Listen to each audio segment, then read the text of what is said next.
नमस्ते, एक बार फिर से स्वागत है। लेक्चर नंबर 4 पे आ चुके हैं। आज देखो हम लोग क्या करने वाले हैं। यदि कॉम्प्लेक्स नंबर जब भी पढ़ोगे तो 3 टर्म हमेशा सुनोगे, मॉडुलस, आर्गुमेंट और कॉन्जुगेट, इनके प्रॉपर्टी। यदि जेई मेंस तक मैं बोलूं तो इसके अलावा वो कुछ पूछ ही नहीं सकता है। मॉडुलस की बात करेगा, कॉन्जुगेट की बात करेगा। तो आज से हम लोग क्या करने वाले हैं कि कॉम्प्लेक्स नंबर के थोड़े ज्योमेट्री को फील करने वाले हैं कि होता क्या। तो देखते हैं क्या होता है। यदि मान लो कोई complex number z equal to a plus iota b है, तो इसको बोलते हैं आर्गन प्लेन। क्या बोलते हैं? Argand plane. वो रियल प्लेन होता है एक्स वाई। तो ये जो होता है ना, ये रियल एक्सिस होता है, जैसे एक्स वाई करते हो। और ये क्या होता है? Imaginary axis. मतलब जो रियल पार्ट है इस पे लोकेट होगा, जो इमेजिनरी पार्ट है वाई पे लोकेट होगा। ठीक है, तो इसको मान लो ये रहा ए और ये रहा कहीं बी। तो ये रहा ए बी। बोलो भाई, ए कॉमा बी कहां लोकेट किया? आर्गन प्लेन पे। तो इसको यदि हम लोग जो जोड़ देते हैं ना ओरिजिन से, कहां से? बहुत जरूरी है, ओरिजिन से।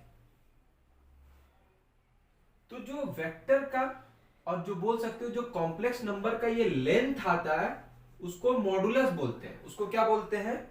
मॉडुलस बोलते हैं। अब तुम ही बताओ इसका लेंथ क्या होगा? ये a है, ये b है, ये 90 डिग्री है। तो क्या मैं लिख सकता हूं कि z square mod z square, क्योंकि मॉड मतलब length, equal to a square plus b square. तो क्या मैं मॉडुलस z लिख सकता हूं root a square plus b square? बोलो। तो किसी भी वेक्टर कॉम्प्लेक्स नंबर का तुमको पूछेगा कि बताओ मॉडुलस। मॉडुलस को कैसे लिखते हैं? ऐसे, जैसे मॉड का देते हैं, तो इसको कैसे लेंगे? रूट ए स्क्वायर प्लस बी स्क्वायर। इसको सिंपल में लिख सकता हूं रियल पार्ट का स्क्वायर प्लस इमेजिनरी पार्ट का स्क्वायर। ए का स्क्वायर प्लस आयोटा की जगह से उसका स्क्वायर। कहां से फील आया? ये फील आया।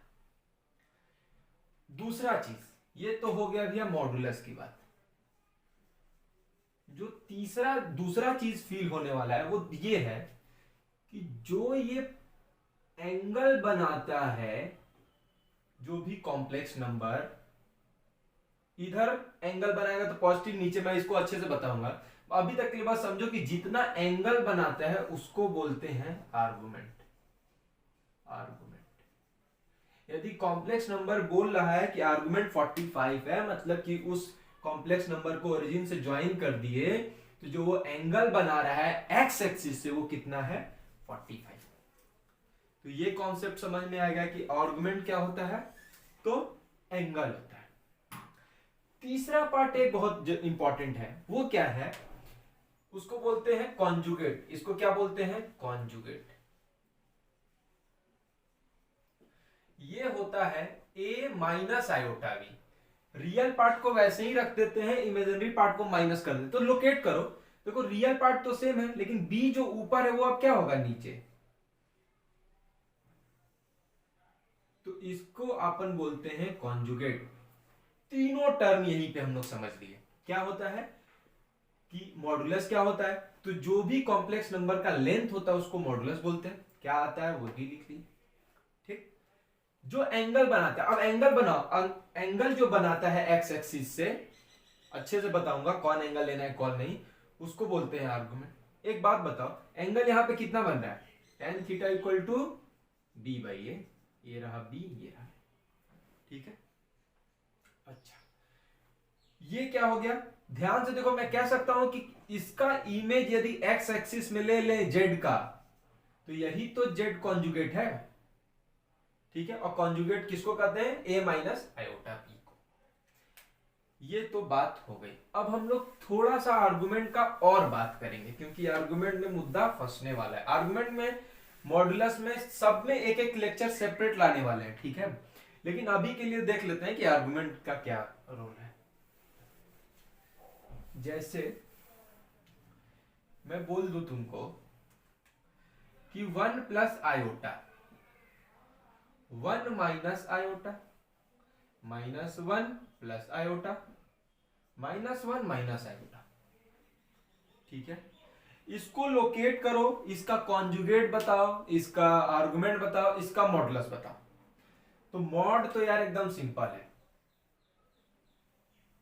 देखो ये 1,1 है ना, तो यहां पे 1, यहां पे 1, ये रहा, इसको ज्वाइन कर दिए। अब ये लेंथ ही क्या होता है, मॉडुलस, तो ये 1 है, ये 1 है, तो ये √2 होगा, और यहां से डायरेक्ट अपने निकाल सकते थे 1 स्क्वायर प्लस 1 स्क्वायर डायरेक्ट। इसी तरह सबका क्या होगा, √2 होगा, तो मॉडुलस तो सबका आ गया भाई। कॉन्जुगेट के लिए क्या करते हैं अपने, जो रियल पार्ट को वैसे ही रहने देते हैं, आई वाले को माइनस कर देते हैं, तो इसका जो कॉन्जुगेट होगा वो होगा 1 माइनस आई, इसका जो कॉन्जुगेट होगा 1 प्लस आई, इसका कॉन्जुगेट होगा -1 माइनस आई, और इसका जो कॉन्जुगेट होगा -1 प्लस आई। तो देखो मॉडुलस और कॉन्जुगेट में तो कोई चाप ही नहीं है, एकदम याद ही रहता है क्या करना है। अब मुद्दा फंसने वाली है आर्गुमेंट में कि ये 1,1 है, ठीक, 1 और 1, तो ये बताओ ये एंगल कितना बनाएगा, थीटा, और मैं थीटा बोल सकता हूं क्योंकि ये 1 है तो ये 45 डिग्री होगा। तो इस समय जो आर्गुमेंट होगा वो कितना होगा, π/4 इज द रिक्वायर्ड आंसर। लेकिन 1 माइनस आई का कितना होगा, x तो 1 है, y -1 है, इसको हटाओ, इसका आर्गुमेंट बहुत, यहां पे गेम बिगड़ना स्टार्ट होता है, ये 1 और ये -1, ये रहा।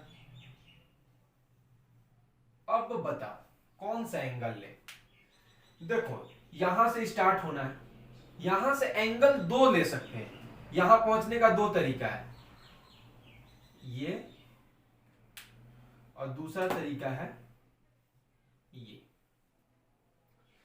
तो हम उधर से पहुंचेंगे, नाक को ऐसे नहीं पकड़ना है सीधे, हम वहां से पकड़ेंगे जहां से आसानी से मिल जाता है, मतलब अपने को ये रास्ता एंगल तय नहीं करना है, जहां से आसानी होगा। तो जब इधर चलते हैं एंटी क्लॉकवाइज चलते हैं तो उसको पॉजिटिव एंगल बोलते हैं, और जब क्लॉकवाइज चलते हैं तो उसको बोलते हैं निगेटिव एंगल। ये जो एंगल बना है ये तो 45 डिग्री है, लेकिन क्योंकि नीचे है तो -45, तो इस समय आर्गुमेंट जो आ गया तुम्हारा -π/4, बहुत इंपॉर्टेंट है ये। चलो इसका आर्गुमेंट निकल गया। तीसरे का, तीसरा पहले फिगर तो बना लो।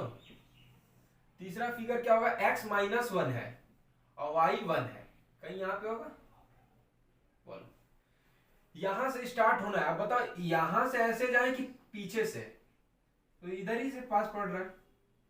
अब ये एंगल कितना है, क्योंकि इधर गए हैं तो पॉजिटिव एंगल लेंगे, तो अपने को दिख रहा है ये 90 डिग्री प्लस 45 डिग्री 135 डिग्री, खत्म काम। मतलब इसको क्या लिख सकते हैं, 3π/4। तो आर्गुमेंट हो गया हमारा 3π/4। याद मत करना कि सेकंड में होता है तो पाई माइनस ये होता है, फर्स्ट में होता है तो ये होता है, थर्ड में होता है, याद नहीं, निकाल लेना फटाक से। जैसे फोर्थ वाले का देखो, कोई फॉर्मूला की जरूरत नहीं है। फोर्थ वाला देखो तो आर्गुमेंट कैसे निकालेंगे, ये भी -1 है, ये भी -1 है, -1 यहां कहीं होगा। अब बताओ इधर से इधर चलना आसान है कि इधर, तो नीचे चलना आसान है, तो ये नीचे कितना एंगल है 90 डिग्री और ये 45 डिग्री, -135 डिग्री क्योंकि नीचे चले हैं, तो आर्गुमेंट वही होगा, क्या होगा लेकिन -3π/4। तो याद नहीं कर रहे ना हम लोग कि कब माइनस होगा कब प्लस होगा। तो इसमें लेक्चर में हम लोग क्या सीखे, मॉडुलस का मतलब सीखे, आर्गुमेंट सीखे हैं और कॉन्जुगेट सीखे, ठीक। इन सब पे एक एक लेक्चर अलग से आएगा ताकि प्रॉपर्टी सीखेंगे, लेकिन अभी तक अपने पता चल गया कि एंगल कैसे निकालेंगे, ठीक है। अगले लेक्चर में पोलर फॉर्म और यूलर फॉर्म लेके आते हैं, तब तक के लिए थैंक यू।